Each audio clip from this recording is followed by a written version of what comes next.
Jumpa lagi di acara Kick Andy Double Check. Kick Andy Double Check mengundang tokoh-tokoh yang pernyataannya menimbulkan pro dan kontra, pernyataannya menimbulkan perdebatan, pernyataannya menimbulkan kontroversi, dan banyak sekali tudingan-tudingan yang mungkin beredar di sekitar tokoh tersebut yang harus dijawab. Karena ini menyangkut keinginan publik untuk mengetahui pokok-pokok pikiran atas semua pernyataan yang dia sampaikan di masyarakat. Siapa tokoh kita kali ini? Sebelum saya undang ke panggung ini, mari kita simak dulu tayangan berikut ini.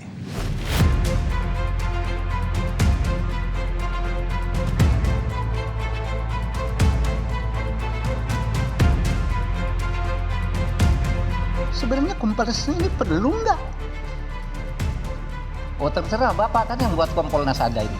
Iya, yang saya Kan tanya. DPR yang buat. Ya, Kalau kalau mau menurut saya, dibubarkan, kalau bubarkan kapasitasnya cuma jadi juru bicara.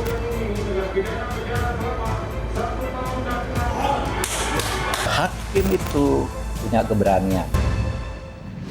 Ya, itulah tokoh yang akan menjadi tamu Kick Andy Double Check kali ini.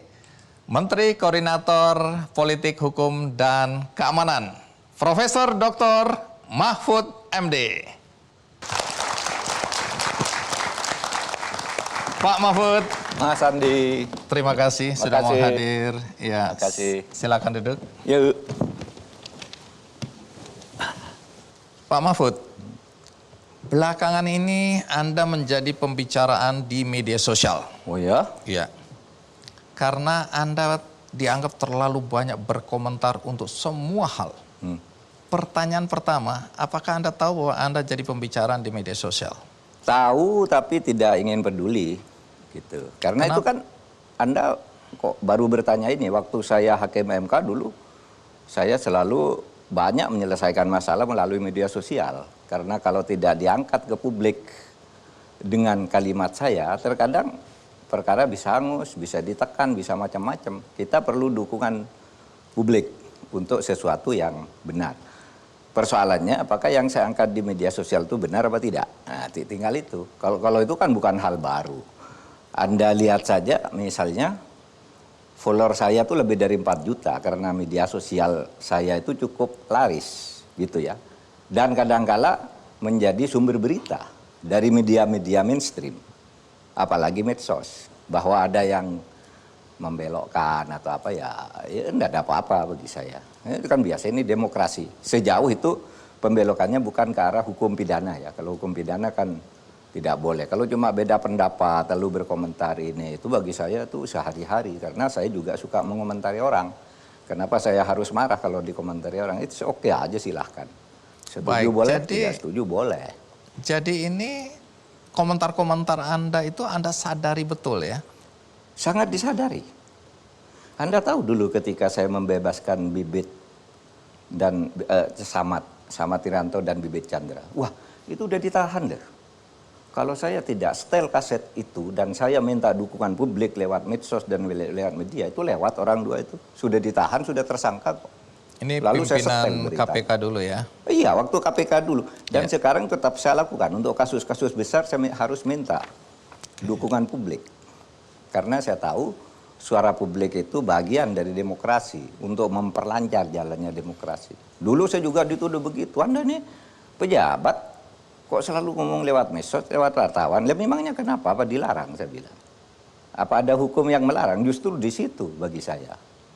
Baik, bagi orang yang mungkin ya kontra, kan ada juga yang pro, bahwa memang hal semacam itu sebaiknya Anda lakukan. Ya. Tapi bagi yang kontra, menganggap Anda ini terlalu nyinyir, cerewet, ya, dan kemudian mempertanyakan, Menko Polhukam itu pekerjaannya apa sih? Sehingga punya banyak waktu untuk ikut cawe-cawe, ikut ngeributin semua soal. Kalau ditanya Menko Polhukam itu pekerjaannya apa? Jawaban Anda apa? Pekerjaannya ngurusi bidang politik, hukum, dan keamanan. Tetapi apa yang saya cawe-cawe di luar tugas Polhukam coba disebut? Yang kemudian geger karena saya urus. Saya minta Anda sebut contohnya. Nanti saya akan urut satu-satu Urut pertanyaan satu-satu. berikutnya. Pasti urusan Polhukam. Tidak mungkin saya ngurus di luar urusan Polhukam. contoh kasus, kan Anda minta contoh kasus Iya, ya. contoh kasus. Oke. Contoh kasus pembunuhan Brigadir Joshua Huta Barat. Yes. Oke. Pertama yang Anda lakukan ya adalah mengumumkan nama-nama tersangka sebelum pihak atau aparat hukum mengumumkannya. Kenapa Anda mendahului? Itu saya kira tidak benar. Saya tidak pernah mengumumkan tersangka, nama tersangka. Saya kira tidak ada, dibuka aja filenya di mana semua. Kalau saya nyatakan sebentar lagi mau akan diumumkan tersangka. Nah kalau itu iya, saya kan konfirmasi dulu dong. Daripada rakyat ribut ini kok tidak dianukan. Tapi saya tidak pernah menyebut nama. Kenapa Anda harus lebih dulu menyebutkan bahwa sebentar lagi akan ada tersangka? Tujuannya apa? Ya tidak apa-apa, biar publik tahu aja. Kalau bagi saya karena pertanyaan, kenapa sih kok lambat sekali nih urusan ini? Enggak, ini sudah ini sebentar lagi akan tersangka. Nanti malam akan ada tersangka, kan gitu aja. Dan situ sudah dikonfirmasi dulu, bukan saya mendahului polisi. Cuma kan sumber saya lebih cepat, lebih langsung gitu ya. Ke pejabat tertingginya, Pak ini kok begini. Ya confirm, cerita gitu. Apalagi kemudian kalau keluar dari istana kan waktu itu ditanya gitu.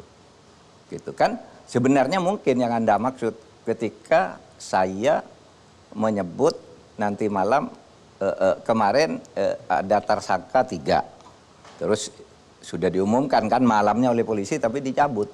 Gitu kan? Belum, masih akan diumumkan resminya besok. Nah, saya ngomong lagi di istana nanti. Terus mungkin yang sudah diumumkan saya sebut lagi, sopirnya Bu Chandrawati. Cuma itu aja yang ngomong tapi sudah diumumkan sebelumnya loh.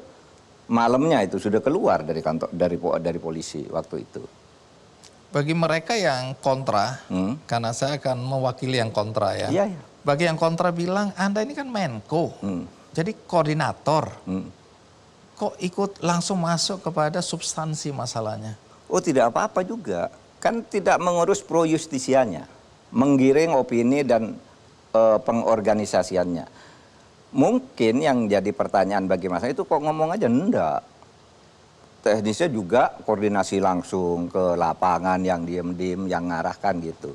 Saya bicara ujung-ujungnya aja, yang akan mengarah pada kesimpulan-kesimpulan dan di mana pejabat tidak bisa menghindar bahwa itu yang terjadi. Kalau enggak begitu seringkali hilang tuh sebuah isu. Sudah begitu hilang, enggak ada yang ngomong soalnya.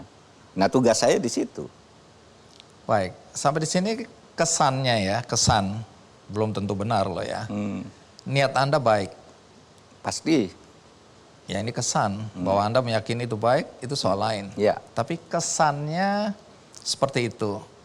Tapi bagi mereka yang tidak sepakat dengan apa yang Anda sampaikan atau sikap Anda seperti itu, kesannya Anda intervensi terhadap proses. Karena apapun juga Anda adalah seorang menteri. Pernyataan-pernyataan Anda dalam kasus yang masih sama ya, Irjen Ferry Sambo, dalam kasus pembunuhan Brigadir Joshua Huta Barat, Anda menggiring opini bahwa Irjen Sambo ini bersalah secara berkesinambungan. Anda membentuk opini seperti itu. Anda sudah berpihak di sini sebelum ada keputusan pengadilan.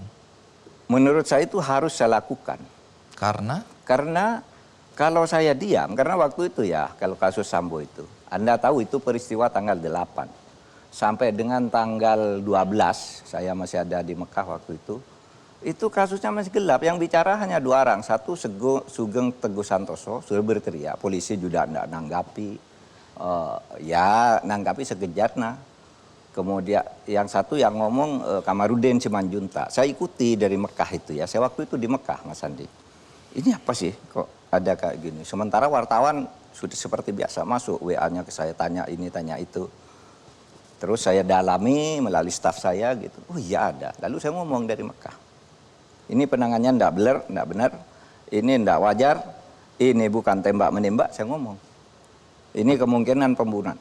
Mas Andi, kalau saya enggak begitu, mungkin Eliezer enggak akan berani ngomong. Anda tahu Eliezer itu. Tanggal 13 ini sudah sekian hari, dia masih datang ke LPSK. Saya telah membunuh. Ya, saya telah membunuh, saya minta perlindungan hukum.